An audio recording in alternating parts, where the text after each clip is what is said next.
वालेकुम। Second year बेटा, आज आप लोगों का एंडोक्राइन सिस्टम का दूसरा लेक्चर है। फर्स्ट लेक्चर में हम लोगों ने पिट्यूटरी ग्लैंड डिस्कस किया था। आज हम लोग इसमें थायराइड ग्लैंड, पैराथायराइड और इसके अलावा पाइनियल ग्लैंड डिस्कस करेंगे। थायराइड ग्लैंड बहुत इंपॉर्टेंट है आप लोगों के एग्जाम पॉइंट ऑफ व्यू से। थायराइड ग्लैंड की अगर हम बात करें तो इसमें हमारे पास सबसे पहले आप लोगों को पता होनी चाहिए कि where it is located. Thyroid gland आप लोगों ने ग्रॉस में पढ़ा होगा कि ये एंटीरियर नेक रीजन जो होता है वहाँ पे प्रेजेंट होता है। तो अगर हम ग्रॉसली इसको देखें तो दो लोब्स होंगे इसके, और सेंटर में इसका नैरो कनेक्टिव पार्ट होगा जिसको हम इस्टमस का नाम देंगे। ठीक है, तो इस्टमस के थ्रू जो है ये इसके दोनों लोब्स जो होते हैं वो आपस में कनेक्ट होते हैं। थायराइड हार्मोन आप लोगों को पता होगा, इससे तीन हार्मोन्स जो है ये प्रोड्यूस, थायराइड ग्लैंड जो है थ्री हार्मोन्स प्रोड्यूस करता है। T4 जिसको हम थायरॉक्सिन कॉमनली कहते हैं, T3 और कैल्सिटोनिन। डिटेल में हम लोग देखेंगे कैसे इसकी सिंथेसिस जो होती है वो थायराइड ग्लैंड से होती है। हिस्टोलॉजी के लिहाज से अगर हम बात करें तो इसके जो हिस्टोलॉजिकल स्ट्रक्चर है उसमें सबसे बाहर इसका एक कैप्सूल होगा जो कि डेंस इरेगुलर कनेक्टिव टिश्यू का होगा। ठीक है, thyroid gland is covered by a thin capsule of dense irregular connective tissue. Capsule से कनेक्टिव टिश्यू सेप्टा जो होंगे वो अराइज करेंगे, ग्लैंड में पास करेंगे इनटू द ग्लैंड, और उसके बाद इसको जो ग्लैंड है इसको इन डिस्टिंक्ट लोब्यूल्स में डिवाइड करेंगे। ठीक है, तो सबसे बाहर जो होगा टिश्यू कैप्सूल होगा, कैप्सूल से सेप्टा जो होंगे वो अराइज करेंगे, और सेप्टा जो है अपने साथ साथ ब्लड वेसल्स में और नर्व फाइबर जो है वो भी लेके आएगा, और ये फिर जो है ग्लैंड को डिवाइड करेगा लोब्यूल्स में। ठीक है, ये हमारे पास एंटीरियर नेक रीजन का एरिया है, anterior to the larynx trachea.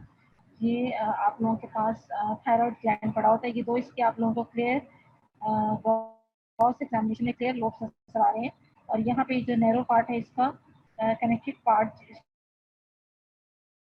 हम इस्टमस का नाम देते हैं। ठीक है, तो हम लोगों ने ग्रॉसली देख लिया थायराइड ग्लैंड। अब अगर हम इसका हिस्टोलॉजिकल सेक्शन लाइट माइक्रोस्कोप में देखिए तो बाहर सब इसके कैप्सूल होगा। कैप्सूल से ये आप लोगों को कनेक्टिव टिश्यू पर है ये अराइज करते नजर आ रहे हैं। कनेक्टिव टिश्यू सेप्टा, ये सेप्टा आया और इसकी जस्ट ये लोब बन गया, फिर ये सेप्टा यहाँ से पास किया, एक ये लोब है। ठीक है, लोब्यूल है। इसी तरीके से ये लोब्यूल्स जो है इन डिस्टिंक्ट लोब्यूल्स जो है उसमें डिवीजन हुई है थायराइड ग्लैंड की। अब जो है सेप्टा की अगर हम बात करें, सेप्टा जो है कैप्सूल जो है वो डेंस इरेगुलर कनेक्टिव टिश्यू का है। इसी तरीके से सेप्टा के अंदर भी जो होगा वो डेंस इरेगुलर कनेक्टिव टिश्यू होगा, अलॉन्ग विद जिसके साथ साथ आप लोग देख सकते हैं ब्लड वेसल्स जो है वो इसमें सेप्टा के अंदर रन कर रही है। ठीक है, ब्लड वेसल्स भी होती हैं और नाफाइबर्स होती हैं। लोब्यूल्स की अगर हम बात करें तो लोब्यूल्स होते हैं थायराइड ग्लैंड के, जो उसके अंदर आप लोगों को थायराइड फॉलिकल्स मिलेंगे। ठीक है, तो एक जो थायराइड ग्लैंड होता है उसके अंदर 30 मिलियन आप लोगों को थायराइड फॉलिकल मिलते हैं, यानी थायराइड ग्लैंड का जो यूनिट है वो थायराइड फॉलिकल है। ठीक है, क्या आप लोगों को थायराइड फॉलिकल नजर आ रहे हैं? तो ये ढेर सारे थायराइड फॉलिकल्स होंगे आप लोगों को हर लोब्यूल में नजर आएंगे। ठीक है, पैरेंकाइमा की अगर हम बात करें थायराइड ग्लैंड की, थायराइड ग्लैंड का पैरेंकाइमा यानी कि फंक्शनल पार्ट जो है थायराइड ग्लैंड का, उसका मैंने आप लोगों को बताया कि 20-30 में उसके अंदर स्फेरिकल तकरीबन राउंड सी शेप होती है, सिस्ट लाइक स्ट्रक्चर्स होते हैं जिनको हम थायराइड फॉलिकल्स का नाम देते हैं। ठीक है, इंडक्शन यूनिट जो थायराइड ग्लैंड का है उसके अंदर आप लोगों को क्या मिलेगा थायराइड ग्लैंड के अंदर? तो वो थायराइड फॉलिकल्स है, और ये थायराइड फॉलिकल्स होती हैं, ये सारे आप लोगों को थायराइड फॉलिकल्स हैं, और स्फेरिकल इन शेप है, लेकिन थोड़ी बहुत इसकी शेप जो है वो चेंज हो सकती है, और बिल्कुल पास पास आप इसमें पड़े होते हैं। इनके दरमियान फॉलिकल्स के दरमियान में आप लोगों को डेंड्रिटा कनेक्टिव टिश्यू मिलेगा which is mostly compose of reticular fibres, और इस बार ब्लड वेसल्स आप लोगों को बहुत ज़्यादा तादाद में मिलेगी, इंटर फॉलिकुलर कनेक्टिव टिश्यू। अभी फॉलिकल्स के दरमियान में जो कनेक्टिव टिश्यू होता है इसको हम इंटर फॉलिकुलर कनेक्टिव टिश्यू का नाम देते हैं, और ये हाईली रिच वेस्कुलर होता है। ठीक है, तो फॉलिकल्स की हम लोगों ने बात की कि 20 to 30 मिलियन, और ये सिस्ट लाइक स्ट्रक्चर आप लोगों के पास, इसके अंदर एक्सक्रीशंस होती हैं थायराइड फॉलिकल की, वो जो हार्मोन बेसिकली एक्सक्रीट होते हैं वो स्टोर्ड होते हैं इन फॉलिकुलर ल्यूमेन में in the form of excretions, colloid की फॉर्म में, इसको हम कोलाइड का नाम देते हैं जो कि ग्लाइकोप्रोटीन होती है। ठीक है, तो स्ट्रक्चरल यूनिट जो है थायराइड ग्लैंड का वो थायराइड फॉलिकल्स है, सिस्ट लाइक स्ट्रक्चर है। थायराइड फॉलिकल्स की अगर हम लाइनिंग एपिथेलियम की बात करें तो it is line by simple model epithelium आप लोगों ने फर्स्ट ईयर में जब एग्जाम्पल पढ़ी थी तो एपिथेलियम पढ़ी थी, उसके एग्जाम्पल में आप लोगों ने थायराइड फॉलिकल ड्रॉ किया था और थायराइड फॉलिकल में सिंपल क्यूबॉइडल एपिथेलियम लाइन करती है। ठीक है, फॉलिकल्स की आप लोगों को एपिथेलियम में जो बताइए सिंपल क्यूबॉइडल एपिथेलियम है, जो कैविटी है फॉलिकल की उसके अंदर ग्लू लाइक मटेरियल होगा, ग्लाइकोप्रोटीन होती है जिसको हम कोलाइट कहते हैं या थायरोग्लोबुलिन का नाम भी कहते हैं। ठीक है, ये इसका जो कैविटी होगी वो होगी वो कोलाइट के साथ। इसके अलावा जो फॉलिकल्स हैं उनके दरमियान में आप लोगों को फाइन कनेक्टिव टिश्यू मिलेगा जिसके अंदर उनके फाइबर्स प्रेजेंट होंगे और ये हाईली वेस्कुलर होगा। ठीक है, दोबारा से हम लोग इस डायग्राम को देखते हैं। Connective tissue septa thyroid gland जो है वो अगर आप लोग स्ट्रक्चर देखोगे तो आप लोगों को इसकी एपिथेलियम क्लियरली नजर आ रही है, सिंपल क्यूबॉइडल एपिथेलियम। ठीक है, सिंपल क्यूबॉइडल एपिथेलियम बेटा इसको पहचानने का क्या तरीका है कि सेल्स की जो हाइट और विड्थ है वो सेम है और बिल्कुल सेंटर में राउंड न्यूक्लियस आप लोगों को नजर आ रहे हैं। ठीक है, सिंपल क्यूबॉइडल एपिथेलियम लाइन करेगी थायराइड फॉलिकल्स को। हर फॉलिकल के अंदर आप लोगों को सिक्रीशंस मिल रही हैं और ये इसको हम कोलाइट का नाम देते हैं। ठीक है, फॉलिकल्स होते हैं विद कोलाइट के साथ, जो कि ब्लू लाइट मटेरियल होता है जिसको हम ग्लाइकोप्रोटीन होती है जिसको हम थायरोग्लोबुलिन का नाम भी कहते हैं। ठीक है, अभी तक हम लोगों ने ये देखा। उसके बाद हम लोग देखते हैं कि आप लोगों को मैंने बताया था कि हर फॉलिकल के अराउंड जो होंगे एक्सटेंसिव नेटवर्क होगा कैपिलरीज का, क्योंकि आप लोगों को पता है थायराइड ग्लैंड जो है एंडोक्राइन ग्लैंड है। एंडोक्राइन ग्लैंड जो होती है उनमें स्पेशल डक्ट जो होती हैं वो एब्सेंट होती हैं, तो स्पेशल जो होती हैं वो डायरेक्टली ब्लड में जाती है। तो जहाँ जहाँ में भी एंडोक्राइन ग्लैंड होंगे उनका जो फंक्शनल पार्ट होगा उनके साथ ब्लड वेसल्स आप लोगों को एक्सटेंसिव में मिलेंगी, क्योंकि डायरेक्ट जो स्पीशीज होती है वो डायरेक्टली एंडोक्राइन सेल से ब्लड में जानी होती है। ठीक है, each follicle is surrounded by extensive network of capillaries, तो extensive network of capillaries around each follicle जो होगा वो प्रेजेंट होगा।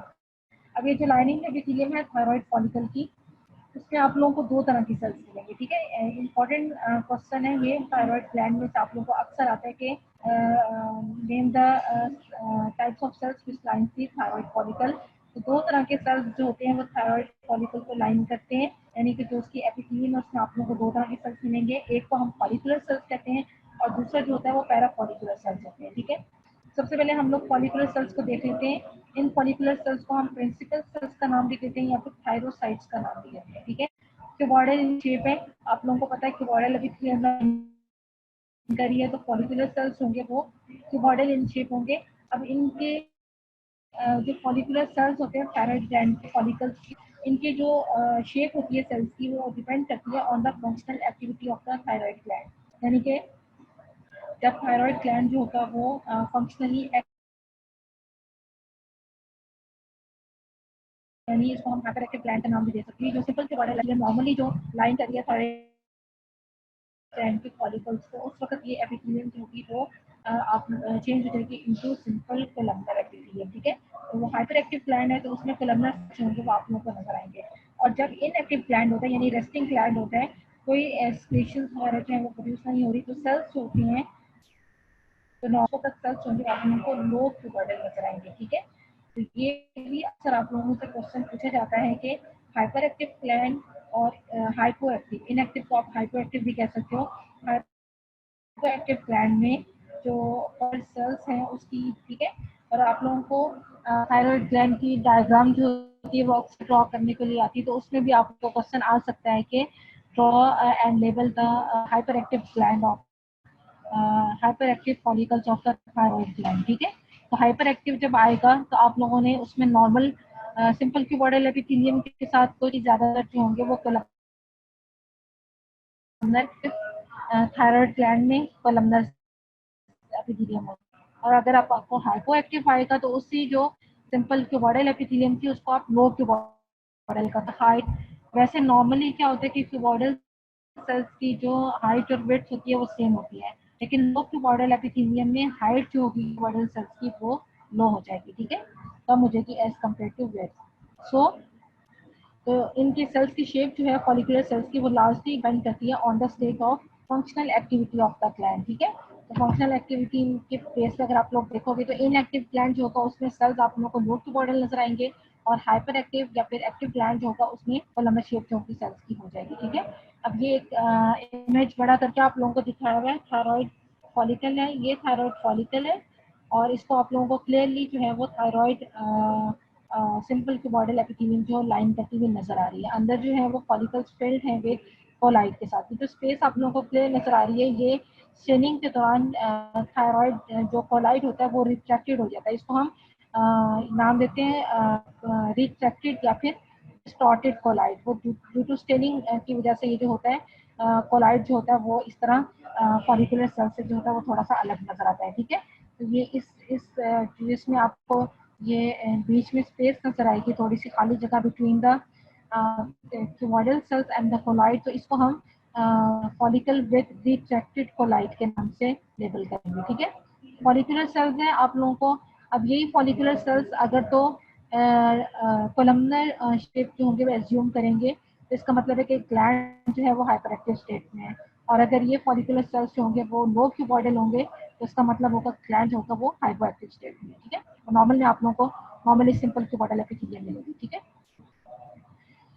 अच्छा, ये तो थी हम लोगों ने लाइट माइक्रोस्कोपी पिक्चर देखी। लाइट माइक्रोस्कोपी पिक्चर में अब आप लोगों को HNE स्टेन सेक्शन जो है उसमें अब इनके अगर हम स्टेनिंग की बात करें तो साइटोप्लाज्म जो होगा वो लाइटली बेसोफिलिक नजर आएगा और सेंट्री प्लेट स्फेरिकल न्यूक्लियस नजर आएगा। ठीक है, इलेक्ट्रॉन माइक्रोस्कोपिक स्ट्रक्चर अगर आप लोग देखोगे तो इसमें आप लोगों को फीचर्स मिलेंगे फॉलिकुलर सेल्स में, बहुत सिक्रीटरी सेल्स के भी और एब्जॉर्प्टिव सेल्स के भी। ठीक है, लाइट माइक्रोस्कोपी में आप लोगों को मैंने बताया कि सेल्स का जो स्टेन लेंगे साइटोप्लाज्म जो होगा वो लाइटली बेसोफिलिक स्टेन होगा। ठीक है, इसके अलावा अब अगर आप लोग इलेक्ट्रॉन माइक्रोस्कोप में इसके फीचर्स देखोगे तो इलेक्ट्रॉन माइक्रोस्कोप में आप लोगों को इसके फीचर्स नजर आएंगे सिक्रीटरी भी और एब्जॉर्प्टिव भी। ठीक है, तो फीचर्स ऑफ एब्जॉर्प्टिव सेल्स किस तरह आप लोग देखोगे, इनके एब्जॉर्प्टिव सेल्स के फीचर हम क्यों कह रहे हैं कि इस सेल्स में प्रेजेंट है, क्योंकि जो फॉलिकुलर सेल्स हैं इनके एपिकल एंड्स जो होते हैं एक सेल से दूसरे एपिकल एंड्स के साथ जो है वो एक दूसरे के साथ ज्वाइन होते हैं बाय टिपिकल जंक्शनल कॉम्प्लेक्सेस। ठीक है, तो एक तो ये फीचर होगा, और दूसरा एपिकल सरफेस में आप लोगों को small moderate number of small microvilli भी नजर आएंगे। ठीक है, और ये दोनों फीचर्स शो करते हैं एब्जॉर्प्टिव सेल्स की प्रॉपर्टीज को। कैरेक्टरिस्टिक्स फीचर हैं एब्जॉर्प्टिव सेल्स के, यानी कि एपिकल एंड्स के जो नेबरिंग सेल्स होंगे वो एक दूसरे के साथ ज्वाइन होंगे बाय जंक्शन कॉम्प्लेक्सेस। और इसके अलावा एपिकल सरफेस में आप लोगों को कुछ स्मॉल जो होंगे माइक्रोविलाई जो है वो मिलेंगे। इसके अलावा सीटी सेल्स के फंक्शन क्या आप लोगों को मिलेंगे इलेक्ट्रॉन माइक्रोस्कोप में, कि साइटोप्लाज्म के अंदर आप लोगों को अबंडेंट रफ एंडोप्लाज्मिक रेटिकुलम मिलेगा जो कि स्पेशली कहाँ पे प्रेजेंट होगा, बेसल रीजन में। इसके अलावा वेल डेवलप्ड गोल्जी कोर्टेक्स होता है जो कि सुपर न्यूक्लियर रीजन में प्रेजेंट होता है। माइटोकॉन्ड्रिया जो होते हैं वो अबंडेंट अमाउंट में प्रेजेंट होंगे, और एपिकल रीजन जो होगा उसके अंदर सीटी वेसिकल्स होंगे वो प्रेजेंट होंगे। ठीक है, एंडोसिटिक एंड न्यूमस लाइसोसोम्स प्रेजेंट होंगे। पैराफॉलिकुलर सेल्स की अगर हम बात करें, पहले हम लोगों ने फॉलिकुलर सेल्स को डिस्कस किया, अब हम पैराफॉलिकुलर सेल्स को देखेंगे। पैराफॉलिकुलर दो लोकेशन होती है, एक तो ये फॉलिकुलर सेल्स जो हैं और जो फॉलिकल्स की बेसमेंट मेम्ब्रेन है, एक तो वहाँ पे पड़े हुए आप लोगों को मिलेंगे, और दूसरा इंटर फॉलिकुलर कनेक्टिव टिश्यू में भी मिल सकते हैं। ठीक है, तो फॉलिकुलर सेल्स पैराफॉलिकुलर सेल्स जो होते हैं या तो वो सिंगली आप लोगों को मिलेंगे या फिर स्मॉल ग्रुप्स की फॉर्म में। ठीक है, और ये कहाँ पर होंगे, among the follicular cells. Among the follicular cells कैसे होंगे, with in the basal lamina of the thyroid follicles and the follicular cells, but do not extend to the lumen of the follicles. lumen of the follicles पे extend नहीं कर रहे हैं। अब आप लोग इस तरह को दोबारा देखो लाइट माइक्रोस्कोपिक पिक्चर में जो है, तो ये सारे पैराफॉलिकुलर सेल्स। ठीक है, पैराफॉलिकुलर सेल्स को पहचानने का क्या तरीका है कि ये इन सेल्स को हम सी सेल्स भी कहते हैं। सी से मतलब कि ये ज्यादा क्लियर सेल्स, क्योंकि इनका जो साइटोप्लाज्म होता है वो फुल्ली स्टेन्ड होता है या फिर स्टेन नहीं होता। ठीक है, तो आपको ये लाइट माइक्रोस्कोपिक पिक्चर आप लोगों को क्लियर साइटोप्लाज्म मिलेगा। ठीक है, सकते हो कि इसका जो साइटोप्लाज्म है वो इतना क्लियरली स्टेन नहीं है, फुल्ली स्टेन है, और ये आप लोगों को शेप के सेल्स होते हैं इंटरफॉलिकुलर कनेक्शन में आप लोगों को यहाँ पर ग्रुप्स की फॉर्म में नजर आ रहे हैं, ठीक है। ये 3 पैराफॉलिकुलर सेल्स हैं, ग्रुप्स की फॉर्म में नजर आ रहे हैं इंटर फॉलिकुलर कैविटी टिश्यू में। इसी तरह ये पैराफॉलिकुलर सेल्स कुछ यहाँ पे भी पड़े हुए हैं, और यहाँ पर आप लोगों को ये एक फॉलिकल है, यहाँ पर ये पैराफॉलिकुलर सेल्स जो हैं फॉलिकुलर सेल्स के दरमियान है, और फॉलिकुलर सेल्स के दरमियान में ये कैसे पड़े होंगे, between the follicular cells and the follicular cells है, और ये फॉलिकुलर सेल्स की बेसमेंट मेम्ब्रेन है। तो इनके दरमियान में आप लोगों को मिलेंगे, और ये ह्यूमन की तरफ जो है वो एक्सटेंड किए हुए नहीं होते, ठीक है। ठीक है बेटा। तो फॉलिकुलर सेल्स और parafollicular cells, follicular cells mostly line करते हैं फॉलिकल्स को, parafollicular cells among the follicular cells भी मिलते हैं। इसके अलावा इंटरफॉलिकुलर कैविटी में आप लोगों को नजर आएंगे, ग्रुप्स की फॉर्म में भी हो सकते हैं, सिंगल भी हो सकते हैं। यहाँ पर आप लोगों को ये आपको फॉलिकुलर सेल्स के दरमियान में ये एक फॉलिकल है, ये फॉलिकुलर सेल्स है सारे, और बीच में ये पैराफॉलिकुलर सेल है, और ये पैराफॉलिकुलर सेल, ये फॉलिकुलर सेल, और ये पैराफॉलिकुलर सेल फॉलिकल्स की जो बेसमेंट मेम्ब्रेन है, this is the basement membrane of the follicle, इसके दरमियान में पड़ा हुआ, ठीक है। टिपिकल क्वेश्चन आप लोगों को आता है कि वो पैराफॉलिकुलर सेल्स कहाँ पर प्रेजेंट होते हैं, इसकी लोकेशन क्या है, और इनका फंक्शन क्या है, and why these cells are called seed cells या फिर clear cells। ये मैंने आप लोगों को वजह बताई है। पैराफॉलिकुलर सेल्स सिंगली आप लोगों को मिलेंगे, स्मॉल ग्रुप्स की फॉर्म में मिलेंगे among the follicular cells between the basal lamina of the follicles and the follicular cells, ठीक है। और do not extend to the line of the follicles, larger in size होते हैं देन द फॉलिकुलर सेल्स, ये भी आप लोगों को पता होने चाहिए। फुल्ली स्किन इनका साइटोप्लाज्म होता है, और that's why these cells are also called seed cells या फिर क्लियर सेल्स भी हम इनको कहते हैं, ठीक है। तो सीड सेल्स और क्लियर सेल्स हम इनको कहते हैं, इसकी वजह भी आप लोगों को पता होनी चाहिए, क्योंकि साइटोप्लाज्म होता है वो फुल्ली स्किन होता है।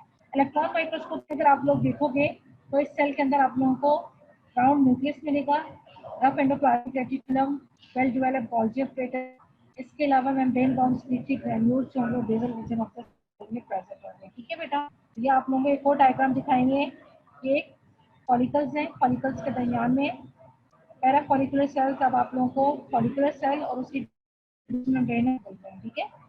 इसी तरीके से हर जगह यहाँ पर आपको सिंगली नजर आ रहे हैं follicular cells, parafollicular cells between the follicular in the basal lamina of the follicles के दरमियान, ठीक है। बाकी कनेक्टिव टिश्यू कैप्सूल है, सप्लाइज फ्लेवर और इंटरफेयर कनेक्टिव टिश्यू में आप लोगों को ढेर सारी ब्लड वेसल्स मिलेगी, क्योंकि स्पेशल थायराइड फॉलिकल से जो स्क्रीट होती है इन द कोलाइड, और यहाँ से जब हार्मोन रिलीज होते हैं वो डायरेक्टली इन ब्लड में जाते हैं थ्रू दीज कैपिलरीज और ब्लड वेसल्स, ठीक है। फिर क्लाइंट का और यहाँ पे दोबारा आप लोगों को पैराफॉलिकुलर सेल्स दिखा दिए, कोलाइड है, थायराइड फॉलिकल है, पैराफॉलिकुलर सेल्स है और फॉलिकुलर्स, ठीक है। तो इम्पोर्टेंट आप लोगों का थायराइड ग्लैंड में अब तक जो आप लोगों ने पढ़ा है कि ग्लैंड को कौन से 2 तरह के सेल्स लाइन करते हैं, थायराइड फॉलिकल्स की एपिथेलियम क्या है, और ये एपिथेलियम जो होती है उनकी फंक्शनल स्टेट ऑफ एक्टिविटी जो होती है थायराइड ग्लैंड की, उससे कैसे इफेक्ट होती है, यानी हाइपो एक्टिव में क्या एपिथेलियम होगी, हाइपर एक्टिव में क्या एपिथेलियम होगी, ठीक है। टिपिकल क्वेश्चन जो आप लोगों को आते हैं एग्जाम में, वाइवा में, एमसीक्यू, एससीक्यू में, ये सारे जो जो क्वेश्चन इंपॉर्टेंट है मैंने आप लोगों को साथ साथ बता दिए हैं, ठीक है।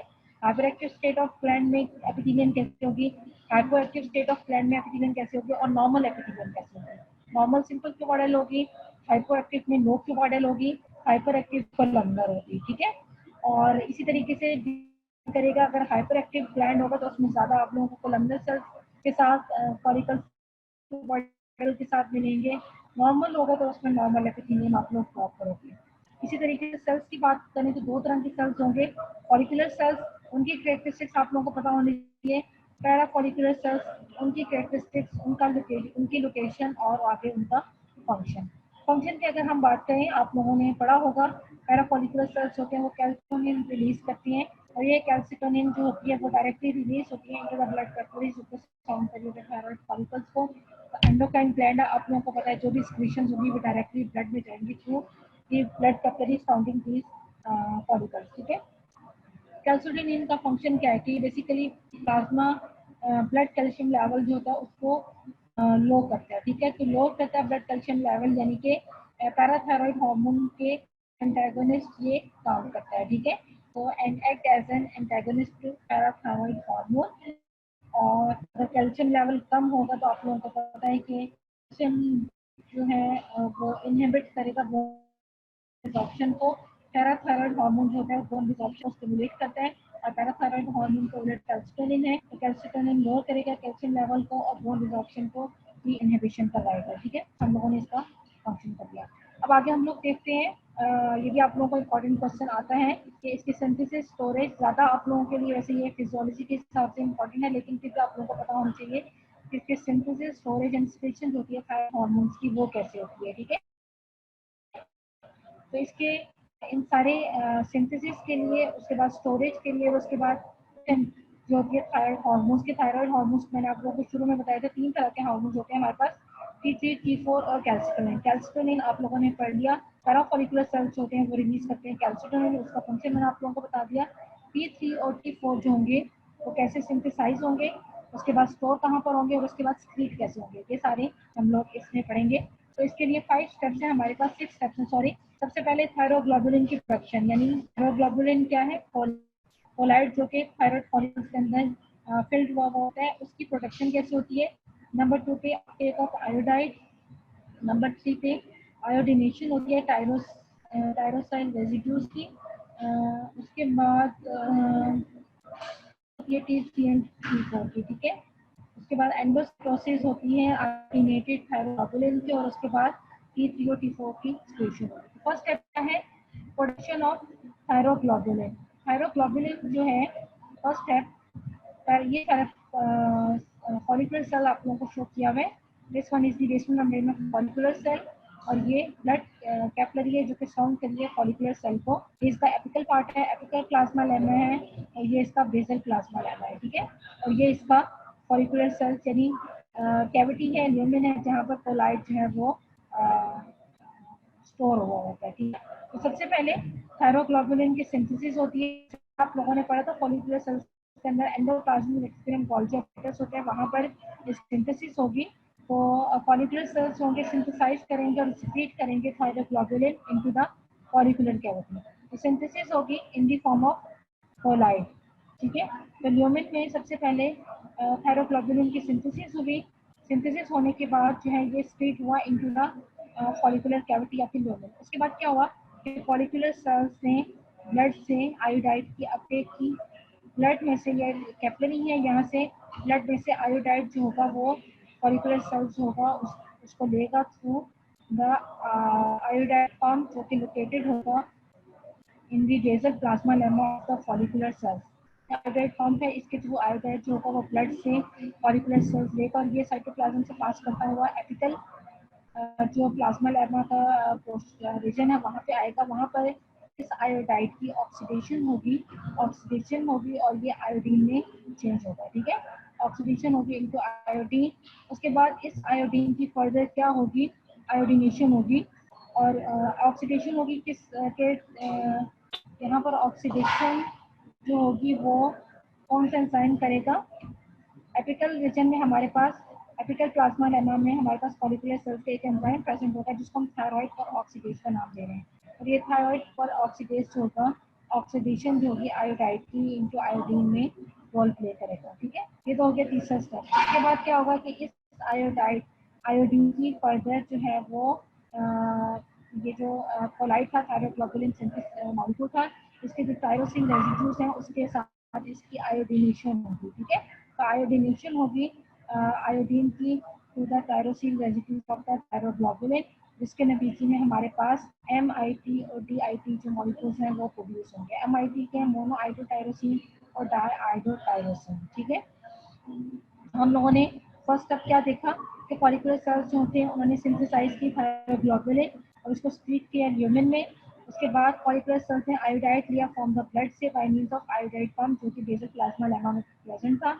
एपिकल रीजन में सेल्स जो थे प्रेजेंट थे, उन्होंने ऑक्सीडेशन की आयोडाइड की आयोडीन में, और ये ऑक्सीडेशन की by help of thyroid peroxidase, ठीक है।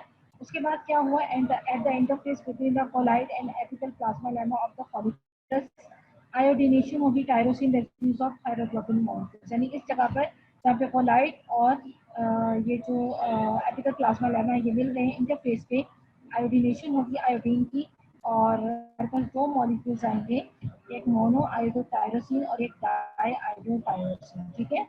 तो मोनो आयोडोटायरोसिन ये आप लोगों को मिलते हैं, मोनो आयोडोटायरोसिन और डाई आयोडोटायरोसिन।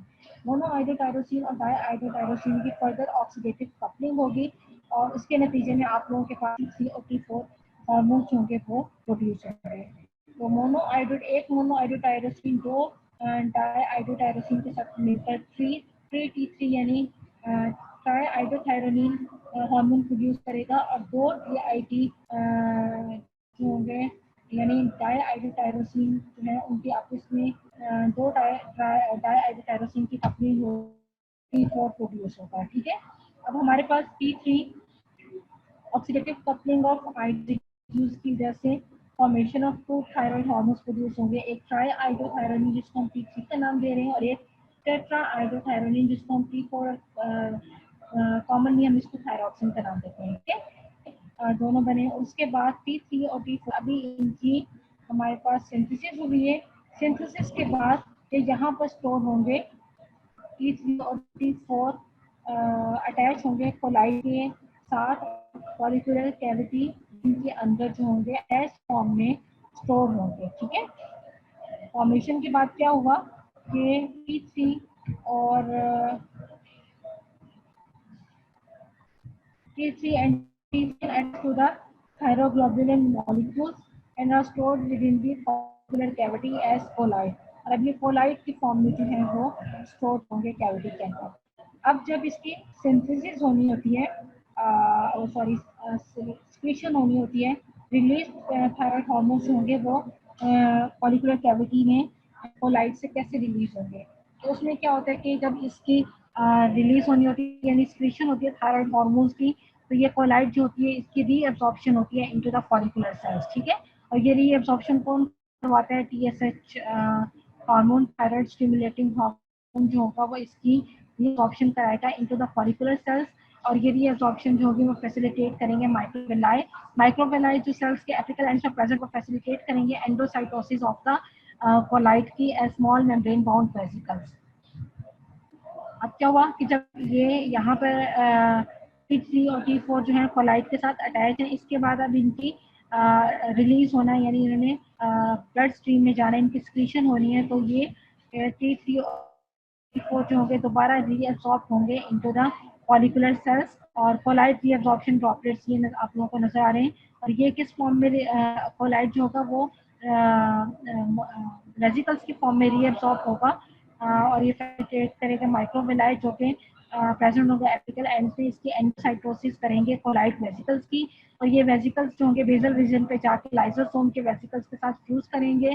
लाइसोसोम के अंदर जो डिग्रेडेटिव एंजाइम्स होंगे वो जो होंगे वो डिग्रेड करेंगे थायरोग्लोबुलिन मॉलिक्यूल्स को, कोलाइड को, और जिसकी वजह से T3 और T4 यहाँ पर T4 और T3 थे यानी कि ये कोलाइड के साथ अटैच थे, और जब यहाँ पर ये कोलाइड के फ्री फॉर्म में आ गए तो उस वक्त ये T3 और T4 जो होंगे जब ये डिटैच हो जाएंगे फ्रॉम द कोलाइड से, फिर फ्री फॉर्म में उसके बाद बेसल लेमा से दोबारा रीअब्सॉर्ब हो जाएंगे इनटू द सराउंडिंग कैपिलरीज, ठीक। तो इस तरीके से ये इनकी रीअब्सॉर्प्शन होगी, और उसके बाद ये जो ब्लड कैपिलरीज हैं सराउंड करिए फॉलिकल्स को, उसमें एब्सॉर्ब होके ब्लड स्ट्रीम में चले जाएंगे, ठीक है। ये सारा प्रोसेस है इसका सिंथेसिस का, स्टोरेज का, और इसकी एक्सक्रीशन का, ठीक है। लाइसोसोमल प्रोटियोसिस ने डिग्रेड किया थायरोग्लोबिन मॉलिक्यूल्स को, रिलीज किया T3 T4 के फॉर्म में, और ये हार्मोन्स जो होंगे बेसल से डिफ्यूज होंगे, एंटर होंगे ब्लड में, और वहां से और एंटर होंगे सराउंडिंग ब्लड कैपिलरीज से इनटू द ब्लड में, ठीक है। और इसमें 95% जो होता है वो T4 हार्मोन जो होता है वो 95% होता है, ठीक है। ये तो बेटा हमने थायराइड ग्लैंड को कवर किया। थायराइड ग्लैंड की पहले हम लोगों ने हिस्टोलॉजी देखी, फॉलिकुलर सेल्स, पैराफॉलिकुलर सेल्स देखकर उसके बाद उसकी सिंथेसिस, स्टोरेज और सिक्रीशन देखी। कुछ मेडिकल एप्लीकेशन थायराइड ग्लैंड से इम्पोर्टेंट है वो हम लोग डिस्कस कर लेते हैं। सबसे पहले आप लोगों ने गॉइटर का नाम सुना होगा।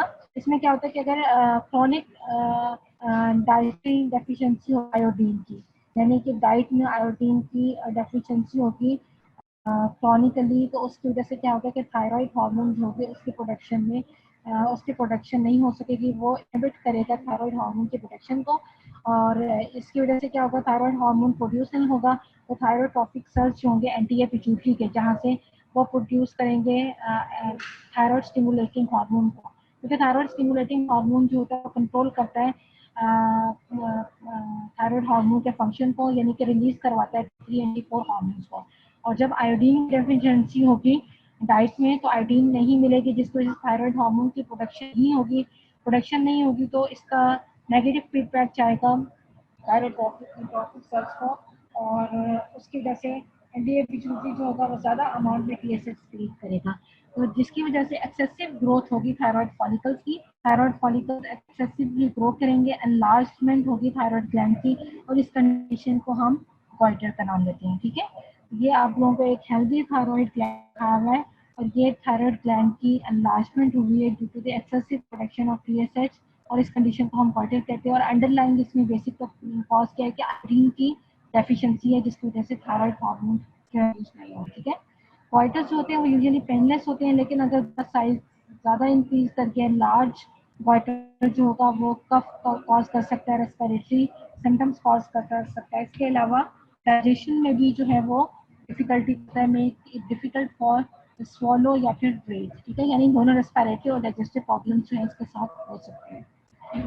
नेक्स्ट कंडीशन बेटा ग्रेव डिजीज। ग्रेव डिजीज जो होती है वो एक ऑटो इम्यून डिसऑर्डर होता है, जिसमें क्या होता है कि आपका जो अपना इम्यून सिस्टम होता है वो थायराइड ग्लैंड के अगेंस्ट होता है, अटैक करता है, और जिसकी वजह से causes it to make more thyroid hormone than your body needs. ठीक है, इतना बॉडी को जरूरत नहीं है, और उससे ज़्यादा थायराइड हार्मोन प्रोड्यूस होगा, और एंटीबॉडीज होंगी वो बेसिकली प्रोड्यूस होंगी, chronic stimulation of follicular cells and release of thyroid hormone, और जिसकी वजह से एक कंडीशन होती है जिसको हम हाइपरथायरॉयडिज्म का नाम भी देते हैं। हाइपरथायरॉयडिज्म फिर over active thyroid, large amount में आप लोगों का thyroid hormone than your body need से ज़्यादा जो है वो प्रोड्यूस हो रहा है। ऑटो इम्यून डिसऑर्डर है, ये इम्यून सिस्टम जो होता है वो अटैक करता है अगेंस्ट द थायराइड ग्लैंड, और उसके cause it make more thyroid hormone. Hyper metabolic state होती है, इसमें आप लोगों को जो सिम्टम्स मिलेंगे, इसमें लॉस होता है, नर्वसनेस होती है, हीट इंटॉलरेंस होती है, और इसके साथ साथ अदर स्वीट्स होंगे, जैसे कि ये ग्रेव डिजीज की आप लोगों को इसमें कॉमन जो इसके आई प्रॉब्लम्स होते हैं, जिसमें बल्जिंग आईज दिखेंगे, बल्जिंग आईज, और उसकी वजह से आईलेट्स होती हैं, रीच आईलेट्स हैं। ठीक है, बल्जिंग आईज हैं, और रेडनेस जो कि आईज में, ये भी कॉमन सिम्टम्स हैं ग्रेव डिजीज। ठीक है, इसकी कॉम्प्लिकेशंस हो जाते हैं। नेक्स्ट जो है हाइपोथायरॉयडिज्म। हाइपोथायरॉयडिज्म में क्या होता है कि थायराइड हार्मोन्स जो है वो उनका लेवल्स कम होता है, और ये किसी वजह से हो सकता है कि लोकल इन्फ्लेमेशन होगी उसकी वजह से, और इनएडिक्वेट सिक्रीशन होगी टीएसएच की, थायराइड हार्मोन यानी एंटीए पिट्यूटरी में कोई मसला हुआ है, जिसकी वजह से थायराइड स्टिमुलेटिंग हार्मोन जो है वो रिलीज कम हो रहा है, वो रिलीज कम हो रहा है, तो आगे से फर्दर जो थायराइड हार्मोन्स है वो कम रिलीज होंगे। ठीक है, लोगों को क्या मिलेंगे, टायर्डनेस होगी, वेट गेन होगी, इंटॉलरेंस ऑफ कोल्ड होगी, उसमें इंटॉलरेंस ऑफ हीट थी, इसमें इंटॉलरेंस ऑफ कोल्ड, और डिफिकल्टी टू कंसंट्रेट। ठीक है, ये तो थी बेटा कुछ मेडिकल एप्लीकेशन इससे रिलेटेड। उसके बाद नेक्स्ट जो आप लोगों ने डिस्कस करना है वो पैराथायरॉइड ग्लैंड है। पैराथायरॉइड ग्लैंड आप लोगों को ये पोस्टीरियर एस्पेक्ट्स दिखाया हुआ है थायराइड ग्लैंड का। Posterior surface of thyroid gland में स्मॉल ओवल मैसेज के तौर पर ये जो है पैराथायरॉइड ग्लैंड होते हैं वो लोकेटेड होते हैं on the back of thyroid gland. ठीक है, यानी थायराइड ग्लैंड की जो पोस्टीरियर सरफेस है, पोस्टीरियर एस्पेक्ट्स में back of the thyroid gland में आप लोगों को 4 स्मॉल ओवल मैसेज मिलेंगे, इनको हम पैराथायरॉइड ग्लैंड का नाम देते हैं, और ये यूजुअली कहाँ पे प्रेजेंट होते हैं, एम्बेडेड होते हैं in the larger capsule, capsule के अंदर एम्बेडेड होते हैं। ठीक है, तो पैराथायरॉइड ग्लैंड क्या है, are 4 small ovoid masses are located on the back of the thyroid gland, back of the thyroid gland पे है, और लार्ज जो कैप्सूल का ग्लैंड का कैप्सूल है उसके अंदर एम्बेडेड होते हैं।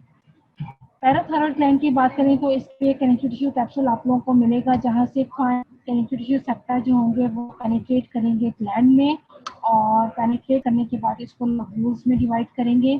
पैरेन्काइमा की अगर हम बात करें ग्लैंड की, तो उसमें आप लोगों को एनास्टोमोसिन कॉर्ड्स जो होंगी सेल्स की वो मिलेंगी, क्योंकि हम लोगों ने शुरू में एंडोक्राइन सेल्स की कैरेक्टरिस्टिक्स पढ़ी थी कि उसमें सेल्स होंगे वो कॉर्ड्स की फॉर्म में आप लोगों को मिलते हैं, एनास्टोमोसिन कॉर्ड्स और उनके बीच में फेनेस्ट्रेटेड कैपिलरीज जो होती हैं वो पड़ी हुई होती हैं, ठीक है।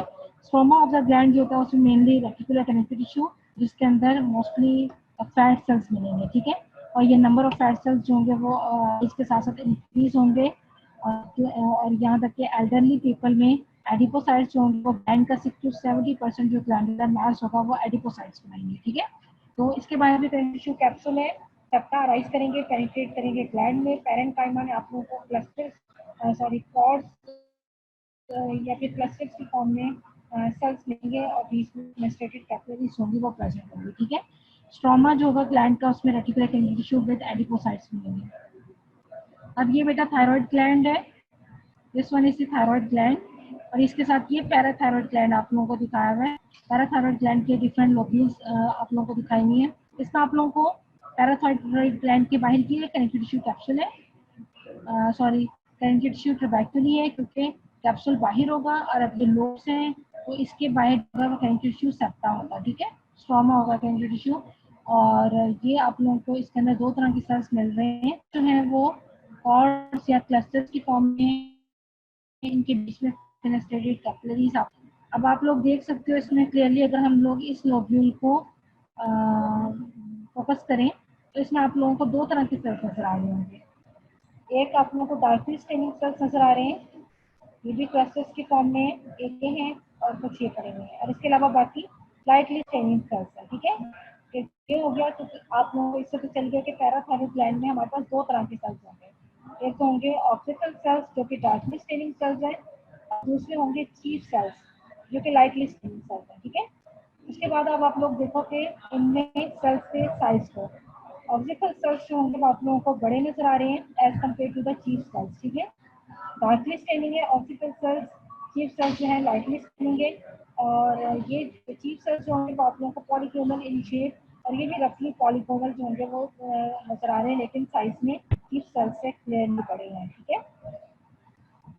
उसके बाद ऑप्टिकल सेल्स और चीफ सेल्स, इनको हम प्रिंसिपल सेल्स का नाम भी देते हैं, ठीक है। तो ये दो तरह के सेल्स आप लोगों को मिलेंगे कॉर्ड्स की फॉर्म में, और इनके बीच में फेनेस्ट्रेटेड कैपिलरीज होंगी वो प्रेजेंट होंगी, ठीक है। The two types of cells are found in the parenchyma of the parathyroid gland of an adult। एक हैं चीफ सेल्स और दूसरे होते हैं ऑप्टिकल सेल्स। चीफ सेल्स की अगर हम बात करें तो इनको हम प्रिंसिपल सेल्स भी कहते हैं। ऑप्टिकल सेल्स से ये ज्यादा होते हैं, न्यूमरस अमाउंट में होते हैं, लेकिन स्मॉल होते हैं, पॉलीगोनल सेल्स होते हैं। साइटोप्लाज्म के अंदर ऑर्गेनेलिज आप लोगों को मिलेंगे, ग्लाइकोजन ग्रैन्यूल्स, लिपिड ड्रॉपलेट्स। इसके अलावा लाइपोप्रोटीन ट्रीटमेंट जो होगा वो भी आप लोगों को इसके अंदर मिलेगा, ठीक है। और लाइटली एसिडोफिलिक पीएच स्टेन लेते हैं। फंक्शन की अगर हम बात करें तो चीफ सेल्स होते हैं पैराथायराइड हार्मोन रिलीज करते हैं, जिसको पैराथायराइड का नाम भी देते हैं।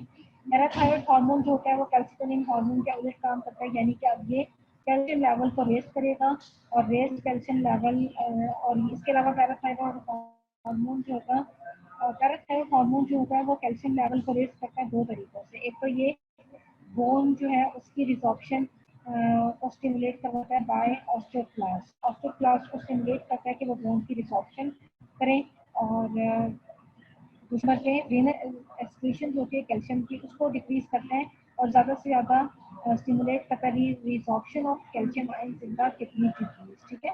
दो तरीकों से कैल्शियम लेवल जो है बॉडी में इंक्रीज कर रहा है। चीफ सेल्स का फंक्शन आप लोगों ने पढ़ा कि ये पैराथायराइड हार्मोन रिलीज करता है। ऑप्टिकल सेल्स की अगर हम बात करें तो इनका नंबर जो होता है वो इंक्रीज होता है विद एज, और प्यूबर्टी में ये अपेयर होना शुरू होते हैं। सेल्स जो होते हैं वो रफली पॉलीगोनल होते हैं, लेकिन अब इनका साइज होगा वो चीफ सेल से बड़ा होगा, क्लस्टर्स की फॉर्म में होंगे, और इंटेंसली एसिडोफिलिक होंगे वो स्टेन होंगे, ठीक है।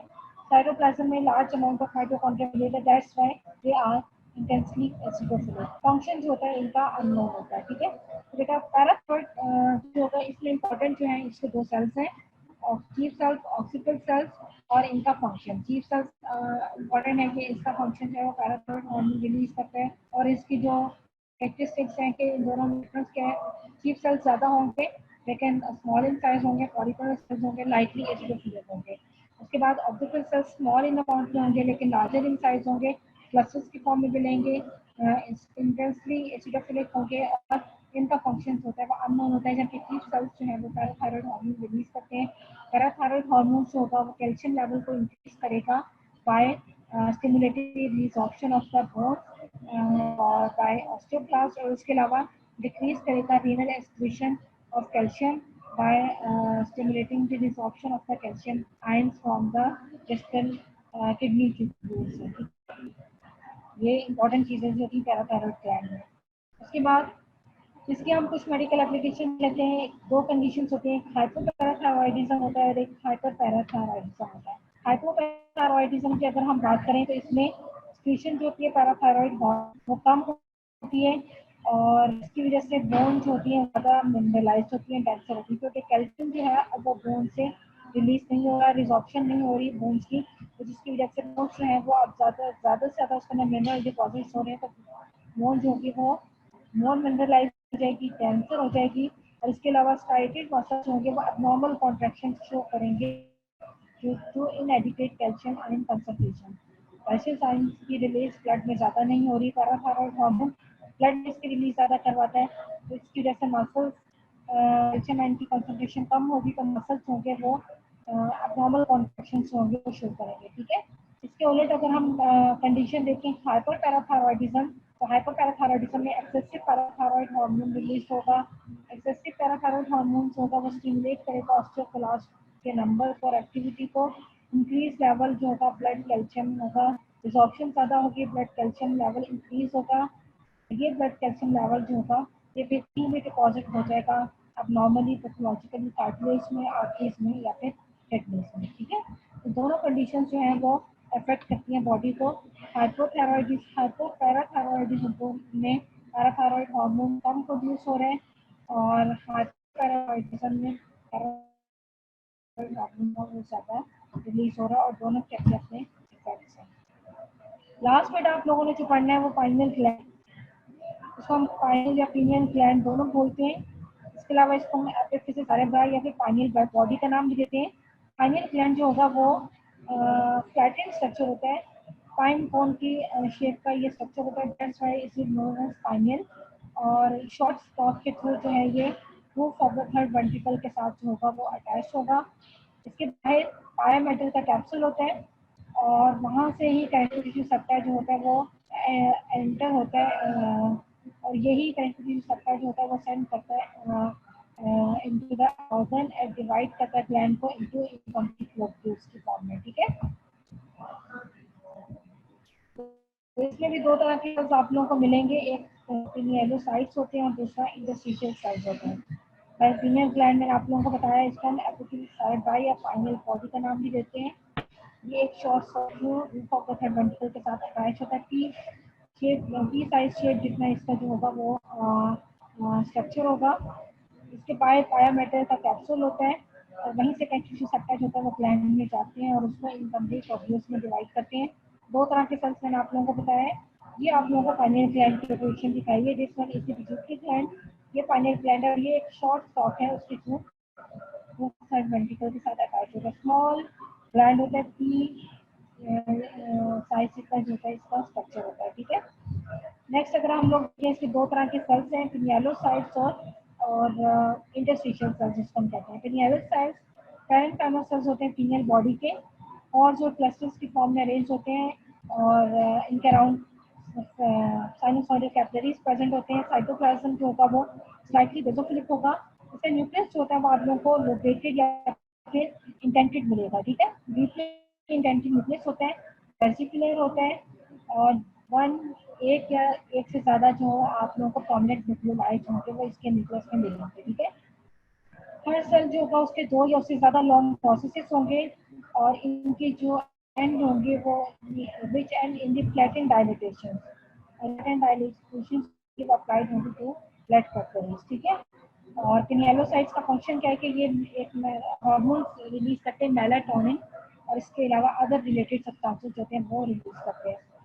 ये बेटा आप लोगों को हिस्टोलॉजिकल लाइट माइक्रोस्कोपिक स्ट्रक्चर दिखाया हुआ है पिनियल बॉडी का या पिनियल ग्लैंड का। ये दिस वन इसी के एस से कनेक्टेड टिश्यू सकता है, ये एक लोब्यूल है ग्लैंड का, इसके अंदर आप लोगों को ये पिनियलोसाइट्स नजर आ रहे हैं बेसोफिलिक न्यूक्लियस, अंदर न्यूक्लियस नजर आ रहा है और आप लोग और से देखो तो न्यूक्लियस जो होगा वो आप लोगों को इंडेंटेड भी मिलेगा, ठीक है। ये पिनियालोसाइट्स आप लोगों को मिल रहे हैं इसके अलावा एक और इसकी कैरेक्टरिस्टिक फीचर होता है प्लांट का, इसको हम कहते हैं कॉर्पोरा एरिनेशिया। ये बेसिकली लैमिनार बॉडीज होती हैं, यहाँ पे क्या आप लोगों को नजर आ रही है, लैमिनार बॉडीज होती है, इसमें कैल्शियम फॉस्फेट डिपॉजिटेड होते हैं लैमिनीज की फॉर्म में। ये हम आप आगे देखते हैं इसकी क्या चीज़ है। इंडस्ट्रियल सेल्स की हम लोग बात करते हैं, इंडस्ट्रियल सेल्स जो होते हैं वो ग्लायल सेल्स होते हैं, स्पोर्टिंग सेल्स की तरह का काम करते हैं, sporting cells of the central nervous system. 5% of the cells pineal gland में बनाते हैं। मॉडिफाइड एस्ट्रोसाइट्स होते हैं, एस्ट्रोसाइट्स आप लोगों को स्पोर्टिंग सेल्स हैं और ये इंसुलेशन प्रोवाइड करते हैं सेंट्रल नर्वस सिस्टम के अंदर न्यूरॉन्स की। तो मॉडिफाइड एसिड्स हैं, पोजेस लॉन्ग साइटोप्लाज्मिक प्रोसेसेस होते हैं, न्यूक्लियस elongated डार्कली स्टेनिंग होगा। सेल्स जो होंगे वो between the cords and clumps of pinealocytes और पेरीवेस्कुलर रीजन्स में ये सेल्स जो होंगे वो प्रेजेंट होंगे। अब होता क्या है कि सेकंड डिकेड ऑफ लाइफ से यानी कि फ्रॉम 10 to 11 ईयर्स से कैल्सिफाइड कॉन्फिशंस जो होती हैं वो पिनियल एक्स्ट्रा सेलुलर मैट्रिक्स के अंदर अपीयर होना शुरू होती है। मल्बरी शेप की होती हैं, वेरिएबल साइज होता है इनका और इन कॉन्क्रीशंस को हम कॉर्पोरा या फिर नाम देते हैं, ठीक है। एमसीक्यू पॉइंट ऑफ व्यू से इम्पोर्टेंट है, क्वेश्चन लोगों को आ सकता है कॉर्पोरा एरिनेशिया क्या है या फिर ग्रीन क्या है। बेसिकली ये कैल्सिफाइड कॉन्क्रीशंस होती हैं in the extra cellular matrix of the pineal body. Mulberry shape के स्ट्रक्चर होते हैं और किसके होते हैं, कॉन्क्रीशंस किस चीज़ की होती हैं। कॉर्पोरा एरिनेशिया बेसिकली लैमिनार स्ट्रक्चर होता है, बेसोफिलिक स्टेन होता है इनका। इसके अंदर कैल्शियम फॉस्फेट और कैल्शियम कार्बोनेट डिपॉजिट होते हैं concentrically around an organic matrix. होता क्या है कि मेलाटोनिन जो कि रिलीज हो रहा है फ्रॉम द पिनियालोसाइट से in combination with carrier protein.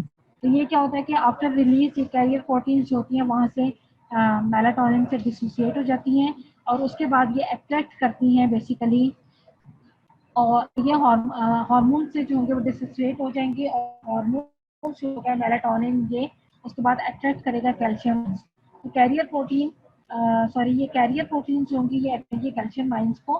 तो कैरियर प्रोटीन्स कैल्शियम कॉम्प्लेक्स जो होगा ये डिपॉजिट होगा पानी के अंदर एज कॉर्पोरा एरिनेशिया, ठीक है। तो ये एक कॉर्पोरा एरिनेशिया बनाएगा और ये कॉर्पोरा एरिनेशिया जो होगा वो एज के साथ साथ जो होगा वो इसका नंबर इंक्रीज होगा, ठीक है बेटा। तो फाइनल एंड में इसकी लोकेशन और इसके अंदर दो तरह के सेल्स हैं वो आप लोगों को मैंने बताया है, पिनियालोसाइट्स और इंटरस्टिशियल सेल्स।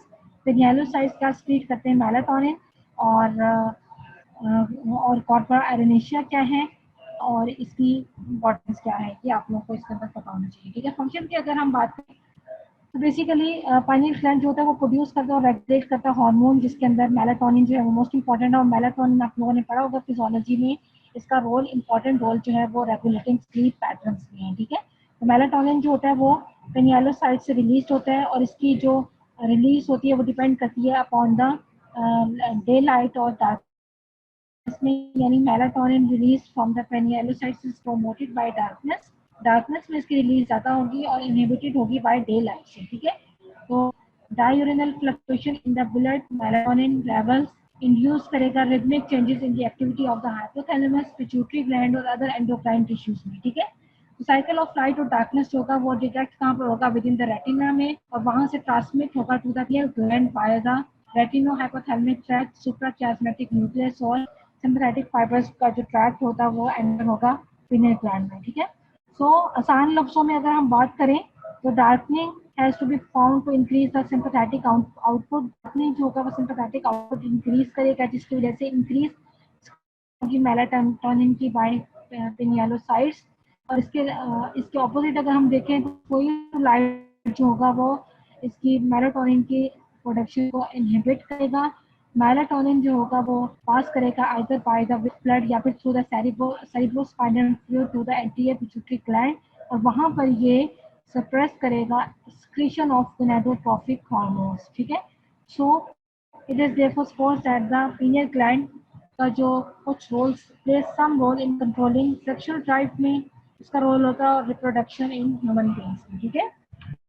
वैसे तो इसका फंक्शन है वो अनसर्टन है लेकिन इसकी मेलाटोनिन की जो एनडीएपी में पास करता है और सप्रेस करता है एक्सक्रीशन ऑफ ग्लैंड हार्मोन्स को सपोज किया जाता है कि पीनियल ग्लैंड जो है उसका रोल है इन कंट्रोलिंग सेक्सुअल ड्राइव और रिप्रोडक्टिव हॉर्मोन्स। इसके मेडिकल एप्लीकेशन हम देख लेते हैं कि डेंसली कैल्सिफाइड कॉर्पोरा एरेनिशिया। कॉर्पोरा एरेनिशिया आप लोगों को नजर आएगा और इसको आप यूज कर सकते हैं as a landmark for the mid line location of pineal gland. Radiological examination आप लोगों ने ब्रेन का करना होता है तो इसमें आप लोग कॉर्पोरा एरेनिशिया जो होता है पाइनियल ग्लैंड का उसको लैंडमार्क के तौर पर हम लोग यूज कर सकते हैं। ये कॉर्पोरा एरेनिशिया की जो है वो इम्पोर्टेंट है, ठीक है। तो कॉर्पोरा एरेनिशिया का स्ट्रक्चर क्या है, हाउ इट इज फॉर्म और व्हेन इट इज फॉर्म, ये सेकंड डिकेड ऑफ लाइफ से बनना शुरू होता है और इसकी इम्पोर्टेंस क्या है, ये क्वेश्चन इम्पोर्टेंट आप लोगों को आ सकता है, ठीक है। डेंसली कैल्सिफाइड कॉर्पोरा एरेनिशिया ये लैंडमार्क के तौर पर यूज हो सकता है in various radiological examination of the body. इसके अलावा अगर हम ट्यूमर्स की बात करें जो कि पिनियलोसाइट से ओरिजिनेट होते हैं बहुत कम होते हैं और ये बिनाइन भी हो सकते हैं और हाईली मैलिग्नेंट भी हो सकते हैं, ठीक है बेटा। तो ये तो था बेटा आज का आप लोगों का लेक्चर। आप लोगों को कुछ नहीं समझ आई तो आप लोग पूछ सकते हो और उम्मीद है मुझे तो कोई नहीं पूछेगा तो आप लोग तो या तो उनके लगता है सब कुछ समझ आ रहा है या फिर कुछ समझ नहीं आ रहा है। दूसरी बात है कि ये आप लोगों का सेकेंड लेक्चर था एंडोक्राइन सिस्टम का। इसके बाद थर्ड लेक्चर जो होगा वो एड्रिनल ग्लैंड का होगा और उसके बाद आप लोगों का स्पेशल सेंसेस का जो चैप्टर होगा वो स्टार्ट होगा। ये सारे लेक्चर्स होंगे आपके नेक्स्ट टाइम से डॉक्टर फोसिया लेंगे, ठीक है बेटा। तो मेरी तरफ से आप लोगों का ये लास्ट लेक्चर था। इसके बाद नेक्स्ट होगा वो एड्रिनल ग्लैंड का लेक्चर होगा, वो आप लोगों का कंटिन्यू करेंगे डॉक्टर फोसिया। आप लोगों को अगर नहीं कुछ समझ आई तो मुझसे पूछ सकते हो क्योंकि मुझे पता है आप लोगों ने बाद में डॉक्टर फोसिया से कहना कि हमें जो पिछला मैंने पढ़ाया वो आप लोगों को कुछ समझ नहीं आया। तो अभी लोगों के पास टाइम तो इसमें मैंने इंपॉर्टेंट चीज़ आप लोगों को साथ साथ बता दी है थायराइड ग्लैंड की, क्योंकि इसका टेस्ट जो होता है नेक्स्ट टेस्ट जो होता है वो आप लोगों का दो टेस्ट रहेंगे। एक तो होगा जो मेल फीमेल न्यूरोजेनिटल सिस्टम और उसके बाद एंडोक्राइन और स्पेशल सेंसेस और सीएनएस का इकट्ठा टेस्ट आएगा, ठीक है। तो एंडोक्राइन में पिट्यूटरी और थायराइड ग्लैंड में या आप लोगों को मैंने कवर मैंने आप लोगों को करवाया। इसके बाद एड्रिनल ग्लैंड और उसके बाद स्पेशल सेंसेस जो है वो आप लोग डॉक्टर होकर से कराएंगे, ठीक है बेटा। तो any question please you can ask, कोई भी क्वेश्चन किसी चीज़ से भी रिलेटेड आप लोग मुझसे पूछ सकते हो। उसके बाद हम लोग एंड करते हैं। इम्पॉर्टेंट टॉपिक्स मैंने आप लोगों को इसमें बता दिए थे। थायराइड ग्लैंड में मोस्ट इम्पॉर्टेंट इसमें थायराइड ग्लैंड है, उसके सेल्स हैं, उसकी स्पेशंस जो हैं, थायराइड हार्मोन्स जो हैं स्पेशन कैसे होंगे वो सारा प्रोसेस है। हाइपर एक्टिव और हाइपर एक्टिव ग्लैंड जो है वो उसमें एपिथेलियम है वो कैसी होगी। और इसके अलावा पैराथायरॉइड ग्लैंड में दो तरह के सेल्स हैं वो बस इम्पॉर्टेंट है इसमें। डायग्राम भी थायराइड ग्लैंड के ज़्यादा इम्पॉर्टेंट है, पाइनियल ग्लैंड में जो इम्पॉर्टेंट था वो भी मैंने आपको बता दिया, ठीक है। सो नो क्वेश्चन तो ठीक है। हालांकि नेक्स्ट टाइम आपका लेक्चर जो होगा वो डॉक्टर फुल लेंगे और नेक्स्ट टाइम आप लोगों का एड्रिनल ग्लैंड होगा जो कि एंडोक्राइन सिस्टम का लास्ट लेक्चर होगा, ठीक है बेटा। ओके, अल्लाह हाफिज़।